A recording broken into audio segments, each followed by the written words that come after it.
Frog is Frog by Max Volutus. How lucky I am, said Frog, admiring his reflection in the water. I am beautiful and I can swim and jump better than anyone. I am green and green is my favourite colour. Being a frog is the best thing in the world. What about me then? Asked Duck. I'm all white. Don't you think I'm beautiful too? No, said Frog.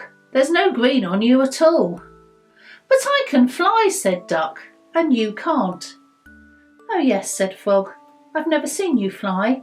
I'm a bit lazy, said Duck, but I can fly, watch. She took a run up and flapped her wings noisily.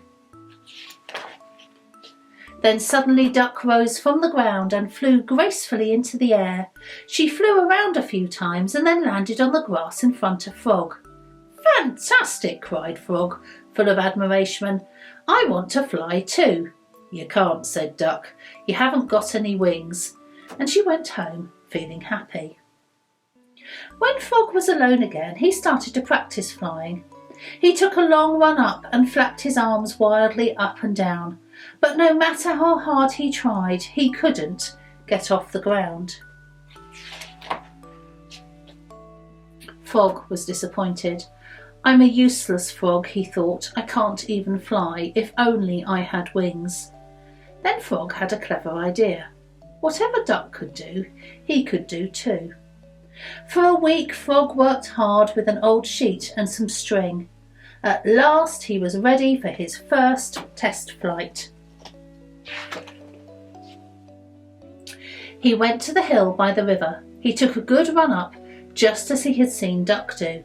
Then he leapt into the air with outstretched arms.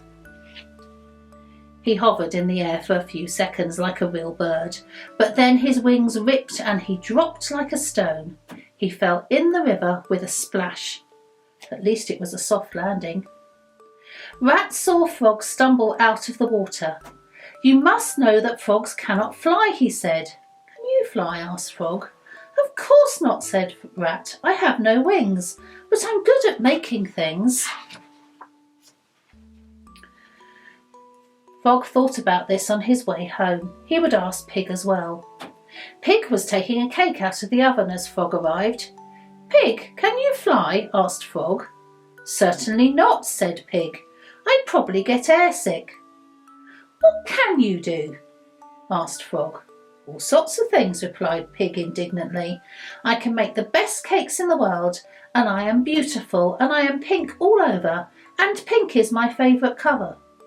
Frog had to admit that this was true. I bet I can make a cake too, thought Frog when he was back at home. He threw everything he could find into a bowl and began to stir, just as he had seen Pig do. Then he threw everything into a pan and put it on the stove. There you see, thought Frog, the cake will be delicious. But after a while smoke began to pour from the pan and it smelt awful. The cake was completely burned.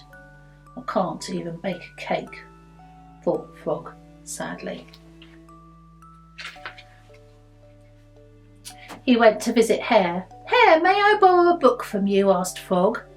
Can you read? Asked Hare, surprised. No, said Frog. Perhaps you could tell me. Look, said Hare. This is an O and this is an A and this is a K and this. Okay, I get it, said Frog impatiently, and he ran home with the book under his arm.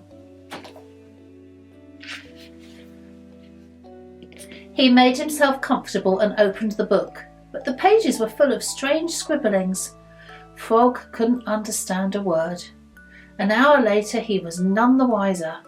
I'll never read this, said Frog. It's much too difficult for me. I'm just an ordinary, stupid frog. Sadly, Frog returned the book to Hare. Well, asked Hare, did you enjoy it? Frog shook his head sorrowfully. I can't read, he said. I can't bake a cake, I can't make things, and I can't fly. You're all much cleverer than me. I can't do anything. I'm just an ordinary green frog, he sobbed. But Frog, said Hare, I can't fly either, and I can't bake cakes or make things. I can't swim and leap like you do because I'm a hare, and you are a frog, and we all love you." Deep in thought, Frog went to the river and looked at his reflection in the water. "That is me," he thought, "a green frog with stripy swimming trunks." Suddenly Frog felt very happy. "Hare is right," he thought. "I'm lucky to be a frog." And he leapt for joy, a big frog leap as only frogs can do. He felt as if he was flying. Good night.